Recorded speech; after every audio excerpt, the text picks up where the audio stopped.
Mesdames et messieurs, bonjour et bienvenue dans cette nouvelle édition de FC Politique. Aujourd'hui, on parle de ce projet de nouvelle loi sur les communes qui vient d'être mis en consultation. Alors, si certains points sont salués par les autorités politiques, d'autres font beaucoup grincer des dents. Et pour en parler, j'ai le plaisir de recevoir Christelle Luzier-Brodard. Christelle Luzier-Brodard, bonjour. Bonjour, merci pour l'accueil. Je rappelle que vous êtes la présidente du Conseil d'État et la chef des institutions du canton de Vaud. Alors, une question centrale, à quoi devrait ressembler une commune en 2040? Alors justement, quel est le visage de ces communes en 2040 ? Effectivement, c'est une question qui est centrale dans nos préoccupations, mais pas simplement dans les préoccupations du canton. C'est aussi une préoccupation des fêtières de communes avec lesquelles on a travaillé sur cet avant-projet de loi. La loi actuelle date d'il y a 70 ans. Elle est donc obsolète. Et aujourd'hui, ce que nous souhaitons, c'est que les communes dans ce canton soient fortes, qu'elles soient outillées de manière à pouvoir assumer leurs compétences. Parce que actuellement, on a une complexification des tâches qui sont dévolues aux communes. Il y a aussi des attentes de la population qui croissent. Et donc, dans ce contexte-là, je suis aussi une ancienne syndic, il y a une nécessité que les communes puissent assumer leurs responsabilités de manière professionnelle, efficace, et puis évidemment en phase avec la population. Alors voilà pour le contexte, mais évidemment, ce qui fait grincer des dents, surtout dans le district de Nyon, eh bien, c'est la position sur les associations de communes. Vous voulez la mort de Région de Nyon? Alors non, pas du tout. On est très attaché à Région de Nyon. C'est d'ailleurs une association qui fonctionne très bien. Ce que j'aimerais dire ici, c'est que la thématique des collaborations intercommunales, c'est une thématique qui est sur la table depuis des années avec les communes. Je rappellerai d'ailleurs que cet avant-projet, il a été élaboré avec les communes et on avait fait en 2022 une pré-consultation des communes pour savoir quelles étaient les thématiques qui, pour elles, étaient indispensables à devoir être traitées dans cet avant-projet de loi et ce projet de loi. Et la question des collaborations intercommunales était vraiment au centre des préoccupations. Pourquoi ? Parce qu'on voit que lorsqu'on délègue des tâches, c'est bien, ça permet de collaborer avec d'autres entités. Par contre, il y a une perte de maîtrise financière et démocratique de la commune de base à ce propos. Et donc, c'est dans ce sens-là qu'avec les communes, on a travaillé sur des propositions. Mais qui font aujourd'hui l'objet justement d'une consultation. Donc, ça sera l'occasion de pouvoir entendre Région de Nyon ou d'autres communes à ce propos. Oui, mais tout de même, des grandes associations de communes, c'est non. Des petites associations, c'est oui. Région de Nyon, c'est 41 communes, c'est trop grand. Alors, ce n'est pas forcément trop grand pour Région de Nyon. On a un système qui est prévu dans cet avant-projet où il peut y avoir des dérogations, et typiquement, ça serait le cas pour Région de Nyon. Mais en plus, ce que j'ai dit tout à l'heure, c'est qu'on est là sur une consultation. Ça sera très important d'entendre les communes à ce propos. Je redis qu'on a fait cet avant-projet avec les communes. Mais ce qui est pour nous indispensable, c'est de voir comment est-ce qu'on peut améliorer le fonctionnement des associations intercommunales ou des ententes intercommunales au sens large. Donc, Région de Nyon, c'est une question pour elle-même, mais Région de Nyon, elle est nécessaire parce que d'un point de vue de la promotion économique, mais aussi dans la collaboration avec le Grand Genève, on est sur une entité qui fonctionne très bien. En revanche, on peut avoir d'autres soucis dans des associations intercommunales où il y a beaucoup de communes et où il y a carrément une perte de compétences pour les communes, par exemple, qui ne sont pas représentées au comité directeur. Et on a pas mal de conflits, de différends entre les municipalités et les associations qui ont des compétences déléguées. Alors, vous parlez de perte de maîtrise démocratique, mais on a bien compris que dans la question des associations de communes, c'est la taille qui compte. Quelle est la bonne taille ?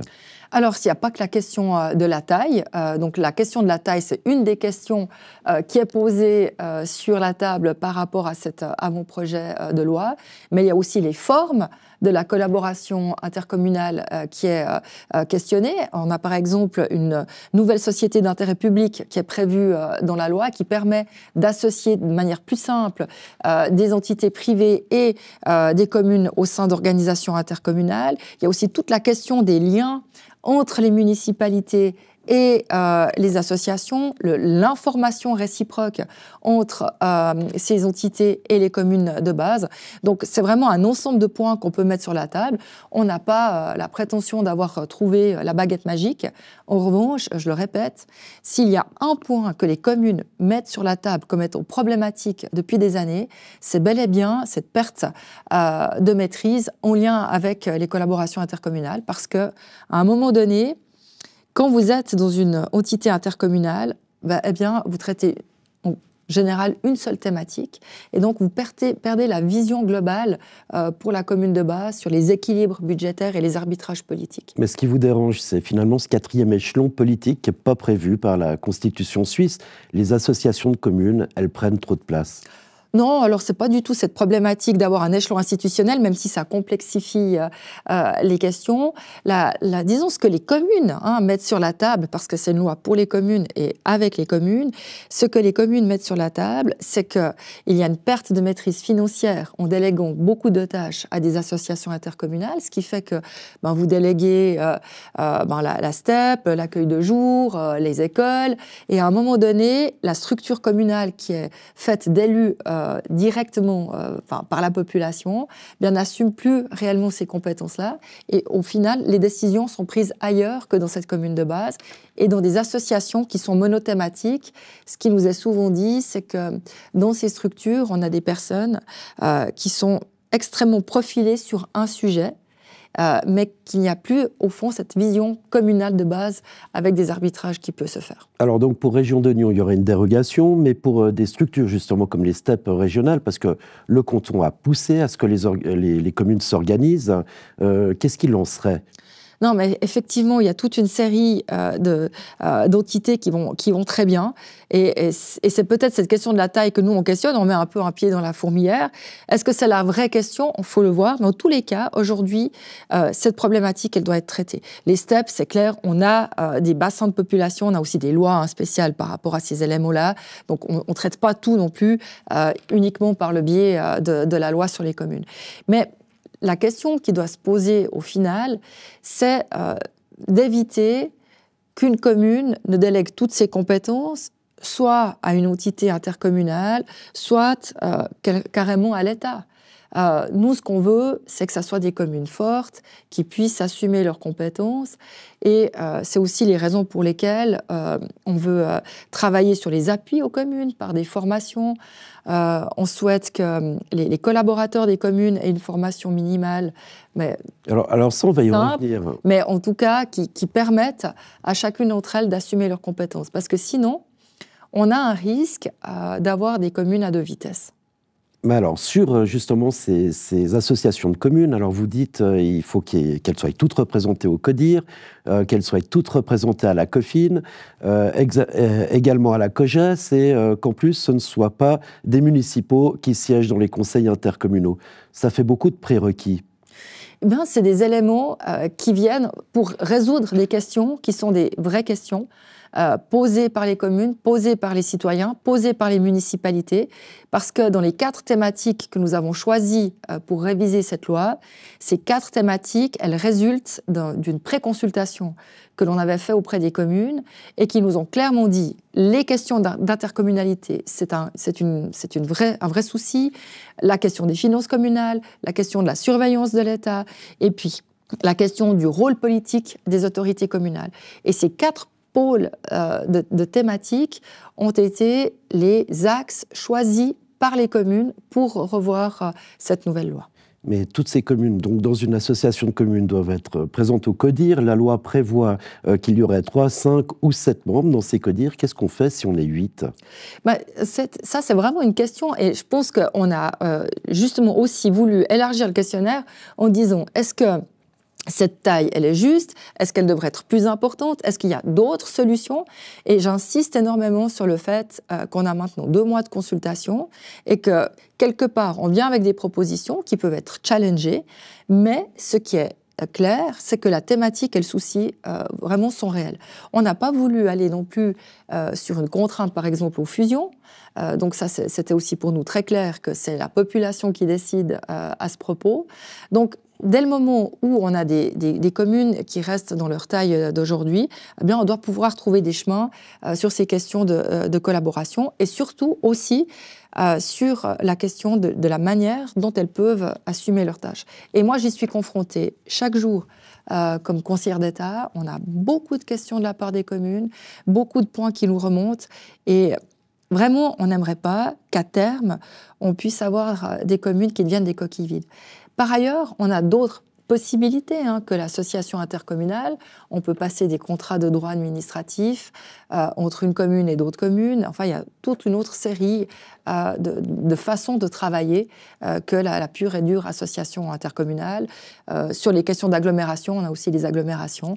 Donc, on a vraiment une palette d'outils qui est à disposition des communes. C'est intéressant ce que vous dites, parce que vous dites qu'on ne pousse pas les communes à fusionner. Pourtant, eh bien, c'est transversal à toute cette loi, notamment avec un rôle renforcé des préfets, des assemblées régionales, qui doivent proposer régulièrement des périmètres d'études de fusion. Alors, en fait, l'idée, c'est que, contrairement à d'autres cantons qui ont contraint des communes à fusionner ou qui ont, par exemple, donné une taille minimale de commune. Enfin, ça pourrait être une idée. Nous, on souhaite réellement que chaque commune et que la population locale se détermine par rapport à sa structure communale, parce que la commune, c'est vraiment là où la population est en phase directe, en capillarité avec ses élus. Et donc, c'est vraiment la population qui doit se déterminer par rapport à ça. Mais il est aussi juste de pouvoir, de manière régulière, se poser des questions sur la manière dont on est constitué. Si, par exemple, on a des élus qui démissionnent à tour de rôle, c'est des problèmes auxquels on est confronté, ou si, dans une commune, on n'a plus aucune tâche qui est exercée dans la structure de base, mais que tout est délégué, que tout se fait à un autre niveau. Donc, à ce moment-là, il est peut-être légitime de se poser la question d'une fusion. Nous, on vient de toute façon en appui, notamment sur des questions financières. Il y a des aides sur les études à la fusion qui sont données. Mais ce que l'on a dit, c'est que les communes restent, dans tous les cas, libres de se décider à ce propos. Oui, mais c'est écrit dans la loi que vous pouvez contraindre des fusions, contraindre des communes à s'associer, non ? Non, alors non, pas du tout. Les fusions, on n'a pas du tout touché le chapitre sur les fusions de communes. Et la question des associations intercommunales et le fait de pouvoir obliger une commune à adhérer, c'est une règle qui existe déjà aujourd'hui, ce n'est pas une nouveauté. D'accord. Il y a aussi une question de taille des législatifs qui est abordée avec plusieurs catégories désormais, et puis des catégories qui sont abaissées en fonction du nombre du corps électoral, c'est ça. Expliquez-nous un petit peu quel était le but. On voit aujourd'hui que beaucoup de communes ont de plus en plus de mal à avoir des représentants politiques, et donc on s'est demandé si cette taille pouvait aussi être revue en fonction justement de la taille des communes. Aux communes de nous dire si c'est une bonne mesure ou non. Je ne pense pas que ça soit la mesure principale de cette loi. Et là, on attend aussi la consultation. Mais encore une fois, chacune des mesures qui est proposée répond quelque part à une question qui nous a été posée par un certain nombre de communes, et en l'espèce par le roulement de personnes dans le cadre de conseils communaux, et le fait d'avoir des problématiques à pouvoir avoir le nombre de personnes équivalent au nombre de sièges. Alors au niveau de l'administration aussi, vous tendez à professionnaliser certaines fonctions. Expliquez-nous ça. Alors ça, c'est je pense, un point qui est très important. C'est qu'aujourd'hui, les tâches, elles se complexifient. Je vous donne un seul exemple, ou peut-être même deux. Il y a la question de MCH2, le nouveau modèle comptable qui doit être introduit dans les communes par les boursiers. On est le dernier canton de Suisse à ne pas l'avoir fait, on doit le faire d'ici 2027. Ça demande un certain nombre de compétences, et nos boursiers sont parfaits, mais il s'agit aussi de pouvoir vraiment mettre en œuvre cette réforme. Encore une fois, là on est attendu par rapport à ça, donc il faut qu'on puisse continuer à se former sur ces points-là. Respectivement, en matière d'aménagement du territoire, les communes vaudoises, elles ont beaucoup de compétences, et parfois, elles sont un peu démunies. Donc, ce qu'on a souhaité faire, c'est de se dire, pour les secrétaires municipaux, pour les boursiers et pour les services techniques, on souhaite qu'il y ait une formation minimale pour ces fonctions, mais ça ne doit pas être disproportionné. C'est-à-dire que ça doivent être des formations gratuites, pour donc les boursiers, les secrétaires et les services techniques, qui seraient dispensés par l'État. Donc ça, c'est le premier point. Et puis, le deuxième point, on s'est dit aussi que c'est compliqué de pouvoir travailler de manière très professionnelle si vous avez un tout petit pourcentage d'activité, notamment sur les questions d'aménagement du territoire. Donc là, on questionne, encore une fois, sans donner un taux, mais on questionne sur le fait d'avoir un taux minimal d'activité pour ces personnes-là. Cela étant, ça existe déjà. Par exemple, entre Chèvre et Riva, on a des services techniques qui sont mutualisés. Donc, on pourrait avoir des communes qui se disent on n'a pas la masse critique, nous, pour avoir, par exemple, un service technique, mais on le crée avec d'autres communes entre nous. Mais pourquoi un taux d'activité minimum? Parce qu'aujourd'hui, les questions deviennent complexes et dans ce contexte-là, c'est très important que les communes puissent répondre à la population de manière efficace, donc potentiellement aussi plusieurs jours par semaine. Et dans le cadre de cette complexification, ça prend beaucoup de temps, par exemple, de créer une nouvelle planification, d'être le répondant de l'État sur l'élaboration d'un plan communal, un plan de quartier, etc., ou même s'agissant de permis de construire. Et donc, dans ces cas-là, il faut avoir un certain nombre de pratiques pour pouvoir répondre. Et au fond, les solutions qu'on préconise ici sont celles qui marchent dans d'autres communes, typiquement, comme je disais, dans d'autres régions où il y a déjà des services techniques qui sont mutualisés et qui permettent aux personnes qui sont en place d'avoir de l'expérience, d'avoir des cas pratiques qu'elles peuvent ensuite répliquer sur différentes situations. Parlons des municipalités. Désormais, elles devront avoir un règlement de fonctionnement, un programme de législature et une planification financière. C'est obligatoire.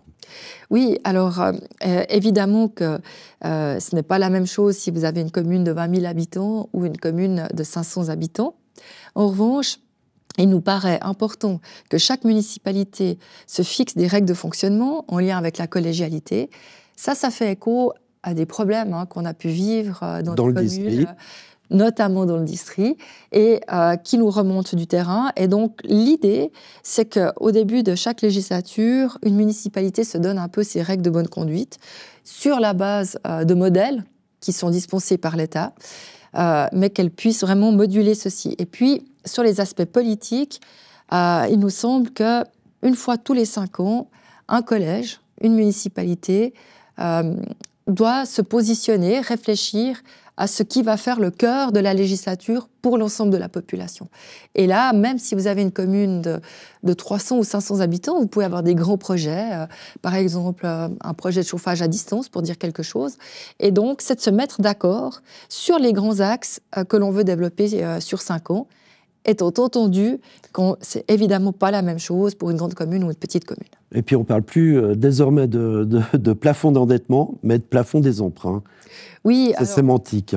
C'est sémantique, mais ce qu'on peut dire ici, c'est que la loi actuelle, elle contient quasiment aucune règle sur les finances communales. On a un règlement sur la comptabilité des communes qui est connu pour être totalement obsolète. Et donc, il s'agissait de faire un toilettage de ces règles, de les mettre dans la loi et potentiellement, par ailleurs, de s'adapter aux nouvelles règles comptables MCH2. Et au final, il y a encore un point qui est vraiment très important, c'est la question de la maîtrise des finances communales.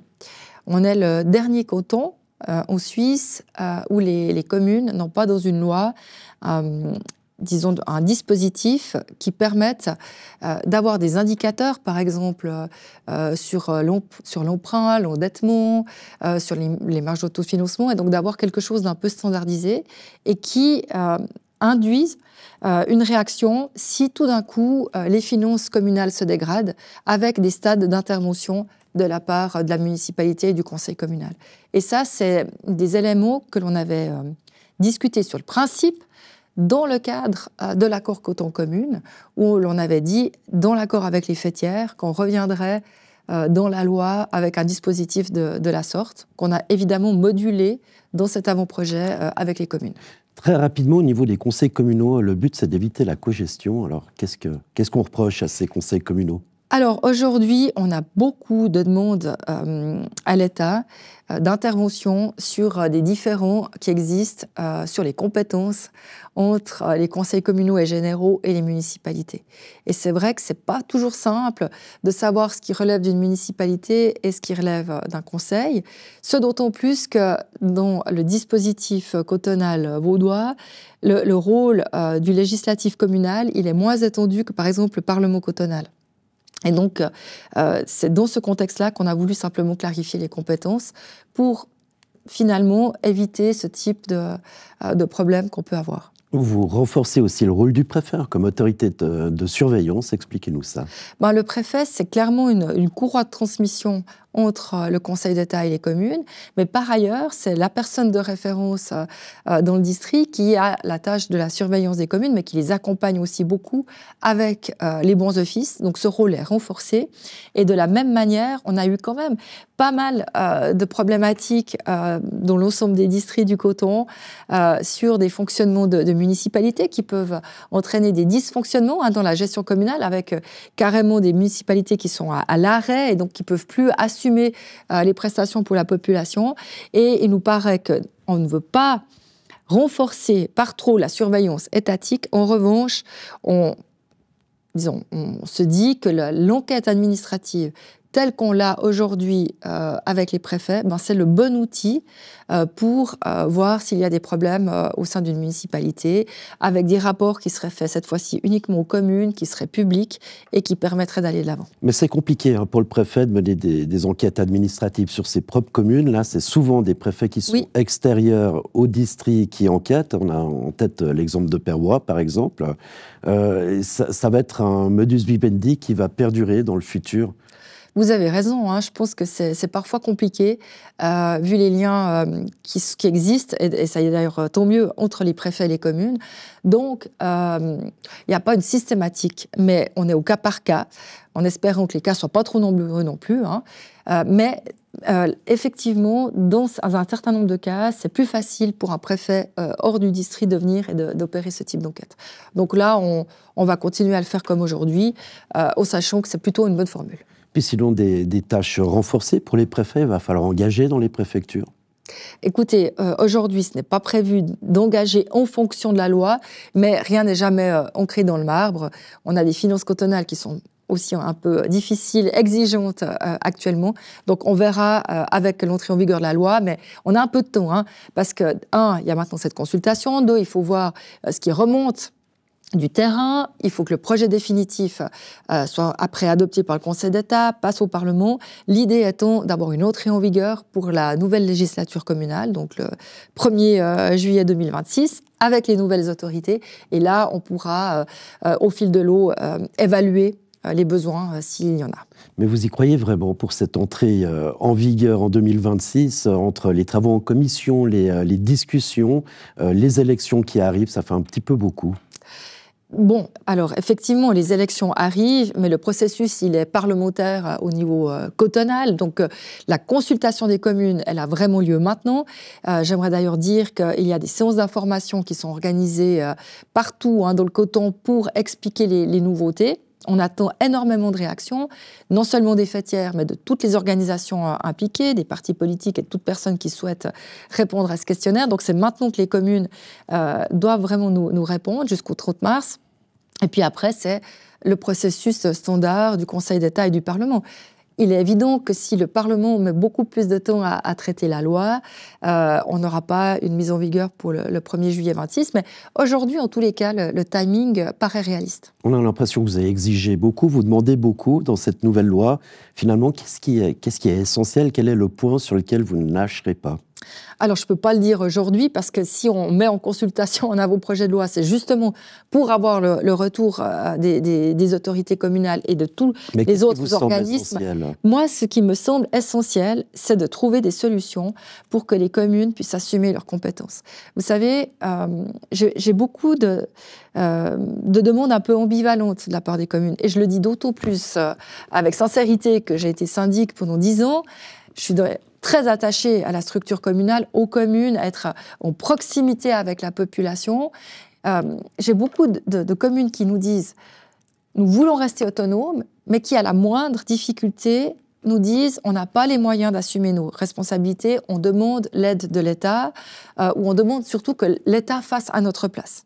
Et c'est ça que moi je souhaite éviter, parce que à force qu'il y ait ce type de demande, on a un très grand risque que les compétences qui sont aujourd'hui au niveau communal soient redéléguées au niveau cantonal. Et je pense que ce n'est pas le bon système. On doit rester avec un système fédéraliste fort, avec une subsidiarité de l'État, tant qu'on le peut, avec une action sur le plan communal, là où il y a vraiment le lien direct entre les élus et la population. Mais ça marche que si les communes sont fortes, que si elles peuvent assumer leurs compétences et que si elles assument leurs compétences d'un point de vue politique, au niveau de la municipalité et des conseils, mais aussi d'un point de vue de l'administration et notamment sur le cœur de leurs compétences. Et je pense qu'en particulier, donc le fait d'avoir des formations pour les secrétaires municipaux, les boursiers et les services techniques, ça c'est des éléments sur lesquels on devrait pouvoir s'entendre. Je vous propose de revenir à l'échelon justement de la région avec Région d'Oignon qui joue un rôle de représentation du Conseil d'État au sein du Grand Genève. Avant d'aborder cette question, j'aimerais tout de même savoir, il y a un recours qui est pendant contre la décision du Conseil intercommunal d'octroyer 2,6 millions à Télédôle. C'est désormais entre les mains du Conseil d'État. On en est où au niveau du Conseil d'État? Écoutez, tout ceci est en cours de traitement. Après, moi, je ne vais pas faire plus de commentaires puisqu'on est sur une procédure, judiciaire. Tout ce que je peux vous dire aujourd'hui, c'est qu'on va faire tout pour pouvoir traiter ceci rapidement au vu des enjeux qui sont sur la table. Et pour vous, ce sont lesquels ces enjeux ? Ce sont des enjeux qui sont liés à la sécurité de la décision à prendre, parce qu'on a beaucoup d'acteurs concernés. On parle de tourisme, on parle d'une région qui va au-delà de nos frontières, et donc on se doit de pouvoir donner une réponse sécurisée par rapport à l'ensemble de ces acteurs, mais aussi par rapport à la population qui utilise ces infrastructures. Donc, on a une nécessité de savoir si on peut aller de l'avant maintenant avec ces éléments-là, étant entendu qu'on sait que c'est une infrastructure qui est très importante pour la région. Ben voilà, on reste là-dessus, sur la loi sur les communes. Vous restez avec nous puisque le Grand Genève a présenté une étude sur une enquête sur les habitudes de consommation. On était à la présentation des autorités, on regarde ça tout de suite. Alors c'est une photo de comment les gens consomment et surtout où est-ce qu'ils consomment. Ça nous permet de comprendre un peu les grands trends de le comportement d'achat des habitants du Grand Genève. En termes de tourisme d'achat, ça permet de voir qu'il y a une espèce de stabilité. C'est quand même 10% du chiffre d'affaires des commerces genevois qui part de l'autre côté de la frontière, mais il n'a pas vraiment augmenté ces dernières années. Par contre, ce qui a explosé, c'est le commerce en ligne. On voit que c'est un trend extrêmement fort. Peut-être sur les aspects positifs aussi, c'est qu'on voit que les gens ont augmenté de 40% l'achat de produits alimentaires locaux. Alors on ne sait pas aujourd'hui, et ça a été relevé, quelle est la part, je dirais, de commerce en ligne local versus international, c'est-à-dire il n'y a pas la provenance du produit. Et ce qui serait intéressant, c'est de pouvoir se pencher sur quelle est la part de provenance locale des produits de la vente en ligne et de travailler évidemment à leur augmentation. On ne reviendra pas en arrière sur les habitudes de consommation en ligne. Par contre, on peut peut-être proposer aux consommateurs des produits locaux de chez nous et de nos commerçants. Notre vision, c'est de favoriser ce qu'on appelle la ville du quart d'heure. C'est quoi la ville du quart d'heure? C'est qu'on doit avoir les principales fonctions, besoins familiaux remplis dans un espace relativement proche où on peut se rendre à quart d'heure à pied ou à vélo ou en transport public. Donc, il y a le débat face au e-commerce qui est bien l'enjeu global, et puis plus prosaïquement aussi sur les enjeux locaux, le fait de favoriser le commerce de proximité est aussi une manière d'inciter les gens à consommer local. Christelle Luisier-Bredard, le défi du numérique et la stratégie à développer pour y faire face, vous avez une opinion là-dessus? Vous parlez du reportage qui vient d'avoir lieu. Bon, effectivement, les habitudes de consommation, elles ont énormément évolué. Je crois que c'est bien aussi d'avoir des statistiques à ce propos. Je crois assez peu à un retour en arrière par rapport à ça. Donc après, c'est vraiment à chaque région de se prendre en main, mais aussi à chaque commune. D'ailleurs, on a beaucoup de difficultés actuellement avec les commerces dans les centres-villes. Monsieur Hodgers parlait de la ville au quart d'heure. Je pense que c'est une des questions, c'est d'avoir une mobilité qui permette à chacune et chacun quasiment d'aller en 10 minutes sur un centre d'achat, mais après, c'est toute une question de gestion communale. C'est la question des espaces publics, c'est le fait que potentiellement il y a une mutation aussi des typologies de commerce qui sont dans les centres-villes, c'est la gestion des rez-de-chaussée dans les communes. C'est vrai que là, on est plutôt sur des stratégies communales ou de région. Le canton ne peut rien faire. Le canton est là pour développer les conditions cadres en matière d'économie, en termes de mobilité, bien sûr, et typiquement sur ce que disait Antonio, donc nous on est partie prenante du Grand Genève et c'est sur les questions d'infrastructure que l'on peut intervenir, mais heureusement pas sur la gestion communale, par exemple des espaces publics où là on est en appui, mais c'est vraiment la commune aussi qui doit pouvoir se déterminer. Christelle Luzier-Bredin, vous allez présenter le bilan à mi-parcours du programme de législature. Alors comment est-il ce bilan ? Alors, ce bilan, il est positif par rapport à ce que nous avons pu faire dans le cadre des gros projets sur lesquels on s'est mis d'accord avec le Conseil d'État. On peut parler de la péréquation intercommunale et donc, de l'apaisement des relations canton-commune. On peut parler du compte-projet fiscal où on a vraiment fait ce que l'on avait dit en termes de baisse fiscale. On est actuellement sur des projections à 330 millions de baisse fiscale. On peut parler de la loi sur l'énergie qui est maintenant sur la table du Grand Conseil. On peut parler d'investissement. Donc là, on a énormément de points qui ont pu être réglés, tout en ayant par ailleurs dû affronter certaines crises comme la crise en lien avec l'Ukraine, l'inflation ou la pénurie énergétique. Et puis maintenant, on se projette en avant, continuer à développer le canton, à assurer les conditions cadres, en sachant que cette attractivité du canton, elle est nécessaire, parce que, par ailleurs, on a un contexte financier qui devient de plus en plus exigeant. On le voit avec les reports de charges potentiels de la Confédération, on le voit avec les revenus de la BNS qui ne sont plus au rendez-vous, et puis on le voit avec les charges qu'on a dû assumer. Si on prend l'Ukraine, c'est 100 millions nets par année. Donc, on a aujourd'hui un cadre qui nécessite des priorités, et puis un cap clair de la part du Conseil d'État. Christelle Luzier-Bredin, présidente du Conseil d'État vaudois et chef des institutions de ce même canton. Merci beaucoup d'être venu sur le plateau de FC Politique. Merci beaucoup. Et quant à moi, je vous donne rendez-vous la semaine prochaine pour un nouveau numéro de FC Politique. Au revoir.